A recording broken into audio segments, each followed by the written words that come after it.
That sentencing came after dozens of planned right-wing demonstrations didn't actually go ahead last night. There were thousands instead of anti-racism protesters taking to the streets instead. The Prime Minister, who is due to hold another Cobra meeting later, has said the prospect of swift justice sent a powerful message to rioters who were thinking about getting involved in any disorder. The fact we didn't see the disorder that was feared is because we had police deployed in numbers in the right places, giving reassurance to communities. We were able to demonstrate the criminal justice system working speedily. So yesterday you saw the sentencing of individuals who've been involved in disorder days ago, some of them getting sentences as long as 3 years. That sent a very powerful message. But I also think that the work that's been done jointly to reassure our communities is becoming more effective.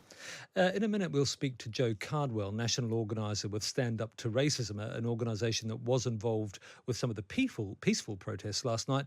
But first, let's speak to Tawhid Islam. He's a trustee at the Liverpool Region Mosque Network. Tawhid, thanks very much for joining us. Can you just tell us what it was like last night? Were you expecting trouble in the afternoon? Good afternoon, and thanks for having me on. So we were expecting trouble. There was, and when I say trouble, I mean a threat from potentially rioters and those from the far right coming onto our streets. So the information coming through from the authorities, from the police, that yes, there was a risk of some trouble, and stay safe and be vigilant. But obviously the scenes from yesterday evening, the heartwarming scenes that we saw, where these incredible people from all communities peacefully protesting, making their voices heard, showing solidarity and unity with all communities, coming out in their hundreds to demonstrate that hate and division are not seeds that can be sown into our community, divide us. And do just tell us a bit more like what it was like last night. Presumably you represent a number of different mosques in the area. Were there protests or peaceful protests outside all of them? How many people turned up? So outside the main anti-racism protest, there was hundreds and hundreds of people there. In terms of the mosques themselves, they were reasonably quiet. There was no planned protests at any of the mosques. There were people there, good people, who had actually just come to stay vigilant. And there was a heartwarming scene of outside one of the mosques when the evening prayer was happening. Just neighbours and people from the community just came out to just stand outside mosques while people were praying, just to give them reassurance. It was absolutely incredible. But where the main protest was, there was a large inflow of people who were there to peacefully protest, make their voices heard, and each and every one of them should be so proud of what they achieved. And not just in Liverpool, but up and down the country, this is the message, that this was the true face of what the community of Liverpool do. We come together in solidarity with each other, and that's been happening up and down the country. Has what happened last night changed your view of the community you live in? There is no doubt that both myself and being from the Muslim community and other communities, we felt a sense of fear of the unknown over the last week or so. And we've also felt that perhaps people didn't come to the fore quickly enough, and maybe felt that slight sense of some degree of isolation. But what happened yesterday reassured not just the Muslim community, but all communities, that everyone is in this together. This is the true face, and this is how we move together.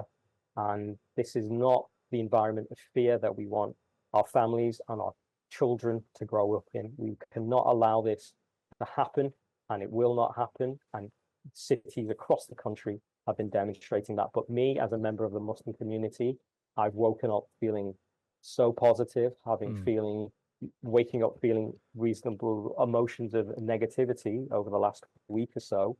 And I have happily resumed some normality today. I was happily to put my children, who are 5 and 8, back into their holiday clubs, go out.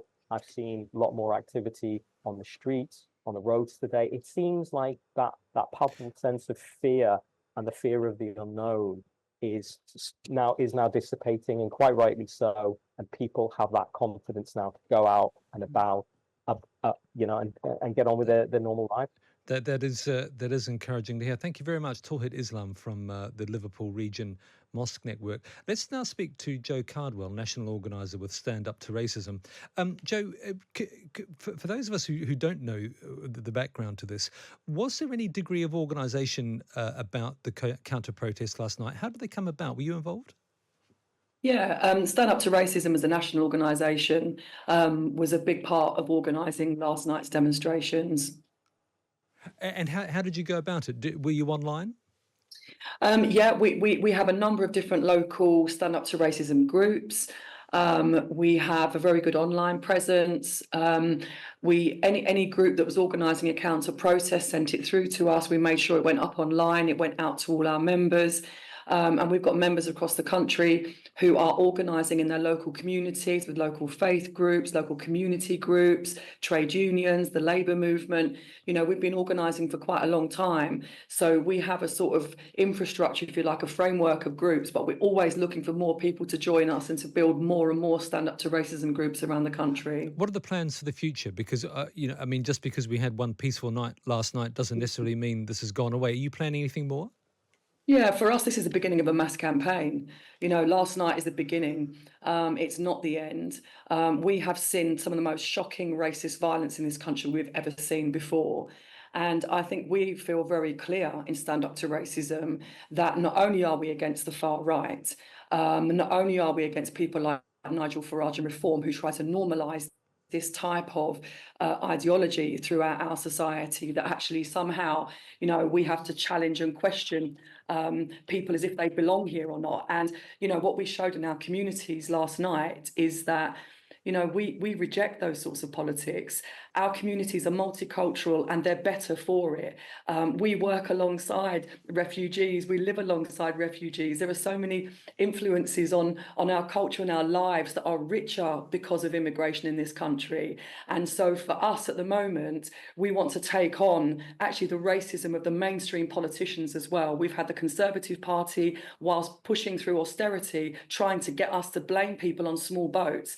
Actually, we don't see those people as a problem for the social ills in our society. Actually, we see the people at the top of our society as the main cause of a lot of those problems. And we're not prepared to have racism pushed further into our society to cover that up. Thank you very much, Joe Cardwell from Stand Up to Racism on the future planning, actually, that they may be doing for some future protests.